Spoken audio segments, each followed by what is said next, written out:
ફક્ત જમવાનું નહીં આપતાની બાબતે ઝઘડો થતા પતિએ આપઘાત કર્યો। વેસુ ખાતે આ ચકચારી ઘટના સામે આવી છે, જેમાં 25 વર્ષીય યુવકે ગળે ફાંસો ખાઈ આપઘાત કર્યો હતો। 25 વર્ષીય વિજયભાઈ લક્ષ્મણભાઈએ પત્ની સાથે ઝઘડો થતા મોતને વહાલું કર્યું હતું।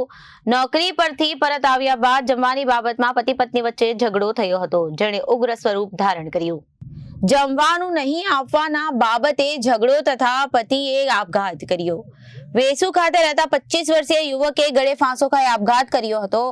25 વર્ષીય વિજય લક્ષ્મણભાઈએ પત્ની સાથે ઝઘડો થતા આ મોતને વહાલું કર્યું।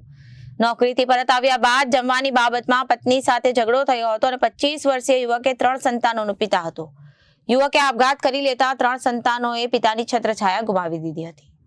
મારું નામ ભાઈ કિરણભાઈ લક્ષ્મણભાઈ છે। મન્નાર છે મારો નાનો ભાઈ છે વિજયભાઈ લક્ષ્મણભાઈ। એની પત્ની નાઇટમાં કામ કરવા ગયેલી હતી। નાઇટમાં કામ કરવા ગયેલી હતી તો એ રજા પર હતો, તો આવીને એને જમવાનું બનાવવા માટે 2 માણસો લડાયા હતા। તો હવે એની પત્ની તો ઉપર જતી રહી એવું જાણવા મળ્યું હતું। એ ભાઈ અંદર કંઈક જઈ અને એના રૂમમાં જઈને ગળે ફાંસો ખાઈ લીધો હતો। હા, એની ઉંમર છે 25 વર્ષ અને લગ્ન થયા હતા 2018માં। આશરે 7 વર્ષ જેવા લગ્નના થયા છે। પરિવારમાં એની 2 છોકરીઓ છે અને 1 છોકરો છે। Bureau report, Janadesh news, Surat.